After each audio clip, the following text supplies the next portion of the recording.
ठाणे महानगरपालिका सार्वत्रिक निवडणुकीसाठी मतदान केंद्रावर मतदान साहित्य भरण्याची प्रक्रिया सुरू.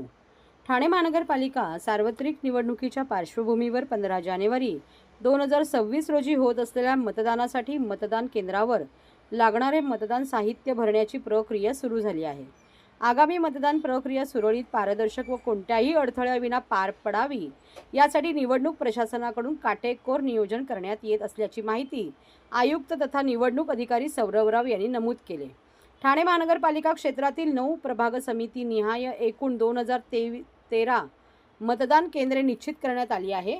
मतदान केंद्रावर मतदानासाठी आवश्यक असणारे 100 पेक्षा अधिक प्रकारचे साहित्य उपलब्ध करून दिले जाणार आहे. यामध्ये EVM machine, control unit, ballot unit, मतदार यादी, सील शिक्के, शाई, मतदान नोंदवही, फॉर्म, लिफाफे, ओळखपट्टी, सूचना फलक, दिव्यांग व ज्येष्ठ नागरिकांसाठी आवश्यक सुविधा साहित्य, कोविड व स्वच्छता साहित्य याचा समावेश आहे.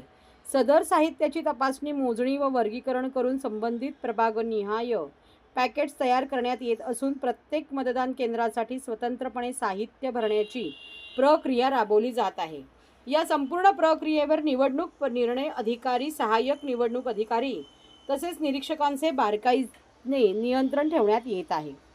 मतदानाच्या दिवशी कोणत्याही प्रकारची अडचण निर्माण होऊ नये तसेच मतदान कर्मचारी व मतदारांना आवश्यक सुविधा तात्काळ उपलब्ध व्हाव्यात यासाठी प्रशासन सज्ज असल्याचे निवडणूक विभागाकडून सांगण्यात आले आहे. ठाणे महानगरपालिकेची निवडणूक शांततेत व यशस्वीपणे पार पाडण्यासाठी सर्व यंत्रणा सज्ज झाली असल्याचेही आयुक्तांनी नमूद केले.